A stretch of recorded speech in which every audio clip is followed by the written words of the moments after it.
Hi, this is Patricia Stepler, and welcome to Your Inside Power, where our whole objective is to help you to utilize the gifts you have inside of you to create the life that you want.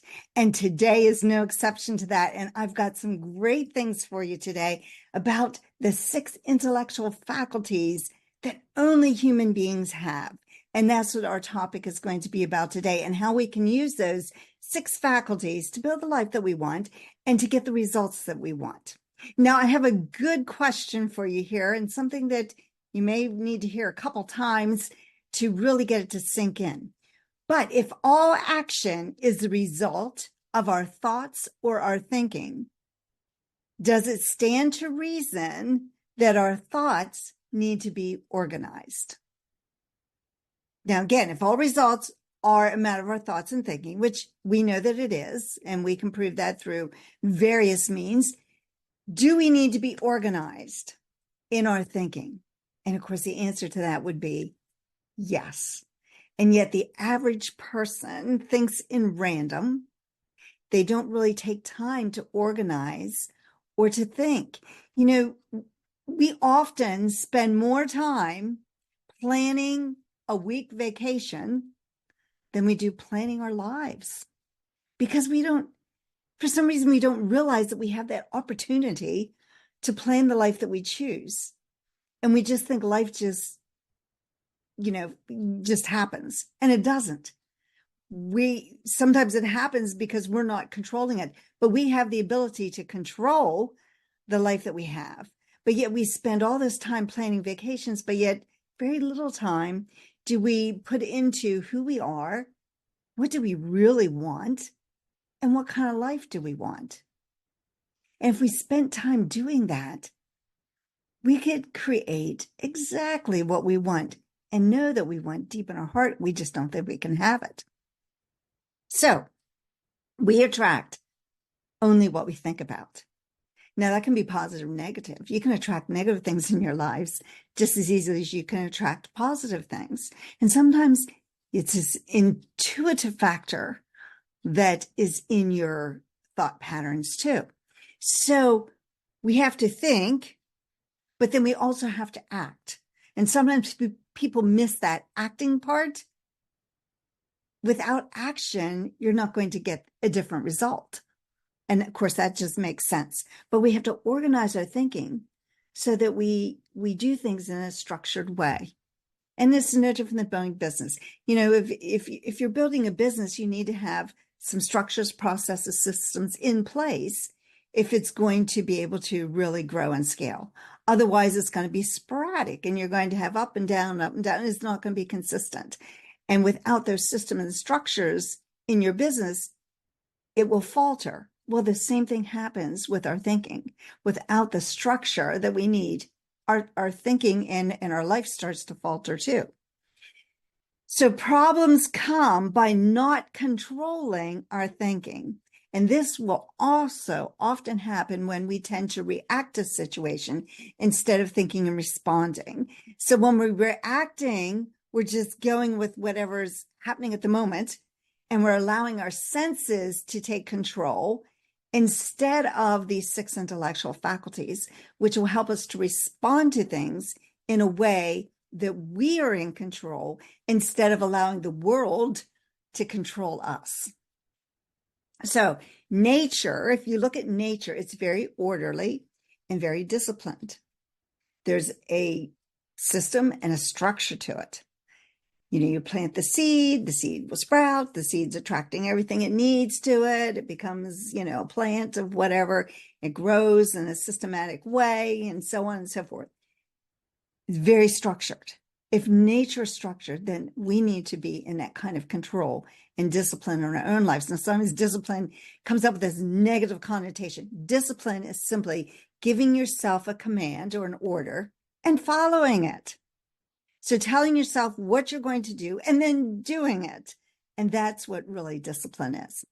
So let's take a look at these 6 intellectual faculties that can improve our lives and can help us to move forward with what we want. Self-control is going to be paramount to this whole discussion. We have to learn to organize our thoughts.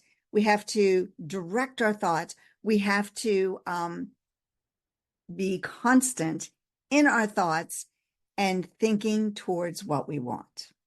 So first thing, I want to give you some practical ideas of things to do in order to accomplish this. So first thing I want you to do is to spend 30, 60 minutes just really thinking, what if there were no limitations at all, what do I really want? What would I like my life to look like in 5 years, in 3 years, next year, this year? What do you really want? And allow your mind to just, run wild. That doesn't mean that you're really going to go after all those things. You may change your mind. You may say, it's not really what I want. It was just kind of a funny idea I had. But what do you really want in life? And really spend some time thinking about, who am I? What do I like to do? Not what somebody else tells me I like to do, because a lot of times we do things that other people think we should do, and we allow them to control us. Let's start to control ourselves. Let's start to think for ourselves. Let's start to be responsible to ourselves. So let's take those 6 intellectual faculties. The first one, we're going to talk about is imagination. I've mentioned this many times, but imagination is so powerful, and you can utilize it in such a way to create the life that you want. So human beings have been gifted with these 6 intellectual faculties. Imagination is the most powerful. You can build the image in your mind. You can pretend that you are actually there. You can pretend that you're interacting with people. You can hold conversations in your mind. You can kind of think about the way you want a situation to go, focus on it enough, and a lot of times it will go exactly that way. Why? Because people are going to pick up on your vibration. And if you've already planned it, they're just picking up on your feelings, which we'll talk about in a little bit. That's the intuition. But we build this image. We pretend that we're there. We see ourselves with the good that we desire, whatever the situation is. It might be a relationship. It might be your health and your weight. I have a friend who's always talking about how her health is bad, and she just keeps talking about it. If she just let it go and just start saying, I feel really great, and stop allowing herself to dwell on her health, she'd feel a whole lot better. Now, that doesn't mean necessarily everything's going to go away that is wrong with her and physically wrong, but she'll start to feel better because she's not dwelling on it. Do you see the difference? You can't dwell on it. So in your imagination, when you start to build these ideas of what you want, this is what happens. You're putting that message out. Remember, we talked about in let me grab my book here, in The Science of Getting Rich, when Steve Wallace talks about there's the thinking stuff from which all things are made, and which in the original states permeates and penetrates and fills the inner spaces of the universe. A thought in that substance produces the thing that's imaged by the thought. Man can form things in his thought, and by impressing his thought upon the formless substance, can cause the thing he thinks about to be created. So as you're forming that image in your imagination, you are putting that thought out to the universe. Well, when you do that, you're going to find at different times during the day, an idea will suddenly pop into your mind. That idea is there because of that thought you put out. Now, not every idea is going to be the right idea. You will have to, start to look at them a little differently. But when you get an idea, write it down. I want you to always have something with you to write down your ideas, because if you don't, they will go that quickly. Now, here's the thing. When you get a really good idea, you need to act on it fast, because the universe likes speed. So that idea comes in, you've written it down, you act on it. Why is that important? Because there's how many billion people in the world, and they're also thinking of ideas, and ideas are coming. And if you choose not to work on that idea, it's going to go to somebody else, I guarantee you. And I can tell you, I know a couple people, at least 2, who have had this. They've had this idea for an invention, they got an idea, they put it together, and that was it. They did not go any further. They didn't try to produce it. They didn't try to, get it trademarked or anything, and somebody else produce it. And in both those cases, like, I had that idea before that ever came out, but you didn't act on it. So you have to act on those ideas. And that's why it's so important, because somebody else will get that idea if you don't. So very important. Use your imagination, build the image, keep building it, keep building it, keep building it. And then use the other intellectual faculty, the will. Why is the will important? This is not like willpower that keeps you from doing something you don't want to do, like eating that piece of chocolate cake that you know you shouldn't eat because you're trying to be healthy. It's not that kind of will. It's keeping focused and keeping focused on that idea. And when you do that, when you are so focused on your idea, it's got to happen. It's just a matter of when, not if it will happen. It's a matter of when. And when you keep focused, this is the advantage. You will start to turn down things that are not in alignment with that image. So you've got this goal of what you want, and some friend says, hey, you want to go with me, to do da, da, da, da, da. You're going to say no, because it's not in focus with you, or they're going to get distracted. Why don't you do this with me? And it's going to take up too much time. And you're going to say no, because it's not in your focus. And that's the advantage of holding something with the will. It's keeping out the distractions that are going to get in your way and keep you from reaching that goal. So you have to be able to say no to things that aren't in alignment with you. So that's the imagination and the will. Now let's look at another intellectual faculty, reason. I'd like to say everybody reasons, but we know that's not true, because a lot of people just allow senses to have them react, and they're not reasoning at all. I want you to start to look at situations and really think. Reason is one of the most beautiful gifts we've been given. Now, imagination is powerful, but reason is our thoughts, our ability to think, our ability to give thought properly, and to be able to look at a situation and see if it's making sense. Now, like I said, a lot of people react, and that's part of the biggest problem in this world. We're not taking time to learn to respond.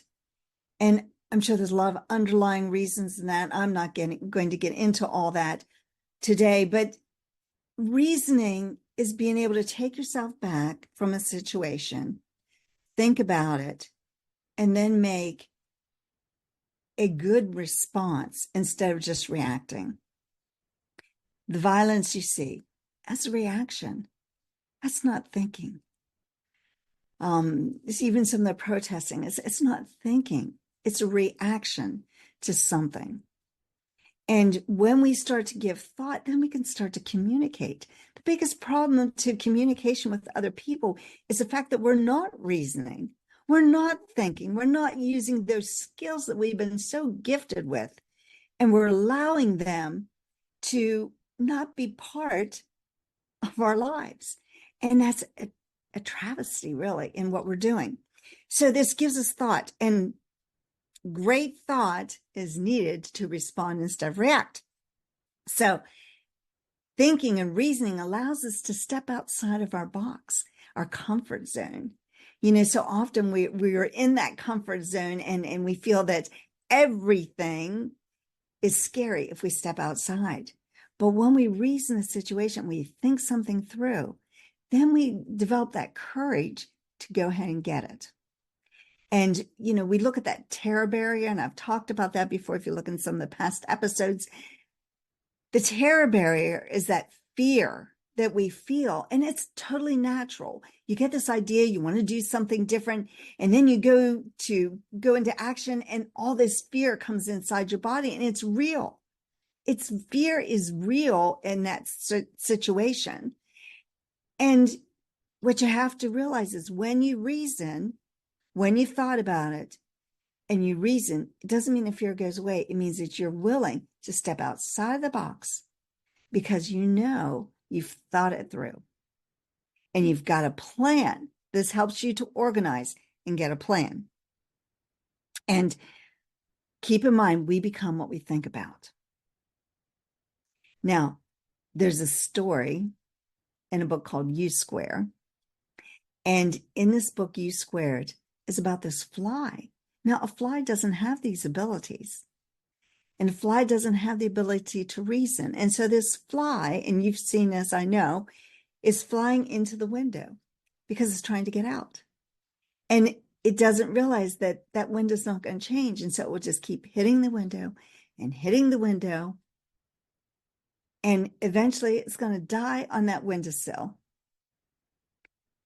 When if it had just moved a little further, it could have gone out through a door that was open. And that's what we do. We do the same thing as that fly. We will continue to try to do the same thing over and over again, expecting a different result. Definition of insanity, right? And we'll keep trying to do it over and over again instead of stopping, looking at the situation, reasoning about it, and going another direction. So now we've covered imagination, will, and reason. I hope you're starting to see how these can help you. When you use that reasoning faculty, again, you go back, you're organizing your thoughts so that you're actually moving forward and you're mapping out a plan. That's what reasoning can do. You start to map out a plan. Doesn't mean that your plan's perfect, but you've got a plan of action that you're going to take because you build it in the imagination, you're focusing on it with the will, you're building this plan of action, and now you're going to move forward. So next intellectual faculty is perception. And this one is so important. And I often say, because I'm a Libra, and Libras are like the scale of justice, and they can weigh all different sides of an issue. And I've always said that I can always see the other person's perspective. And I think I've sort of always been that way. But now that I understand these intellectual faculties, it's even more that way, that I can see, I have my idea, but I can see somebody else's idea. And I can see where they're coming from. It doesn't mean I necessarily agree with their idea, but I can understand from their perspective why they think that way. Now, there's sometimes I wonder why they do think that way, but, at least it gives me the idea of understanding somebody else's perspective. And I catch myself sometimes with one of my children or my husband, and they'll tell me the story, and immediately I'll say, well, but what's their side of it? There's two sides to every coin. You can't see both sides at the same time. And so you have to look at, well, how's that other person thinking? And when you can do that, like I said, it doesn't mean you go over to their idea if it's so totally foreign to your thought process, but you understand where they're coming from, and then you can talk to them. And you can start to use your reasoning faculties, and maybe you'll be able to pull them to your side. Maybe you won't because they're so stuck in that idea. But at least you develop an understanding, and then you can start to compromise. If it's a situation in work or in your business or in your relationship, you can start to compromise and understand. And when you use your perception and you can start to understand somebody's background, that becomes really important too, because we've all had different experiences. We are the person we are because of the people we've met and experiences that we've had, the things we've read, that all goes into who we are.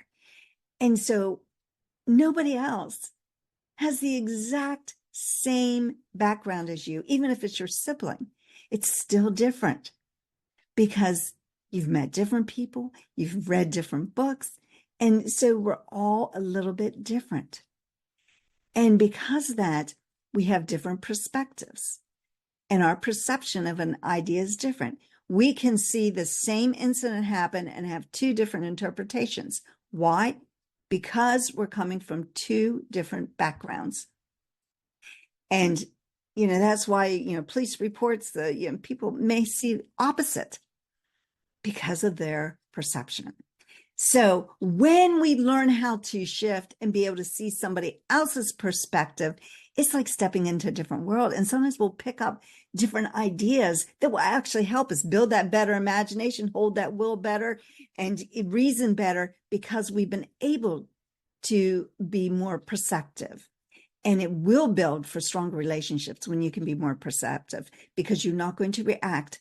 You're going to start to learn to respond. And you're going to use those other intellectual faculties we just talked about in dealing with people. In fact, if you're dealing with a very difficult person, use your imagination and build the idea in your mind of how you want that relationship to go. Maybe it's somebody difficult you're dealing with at work.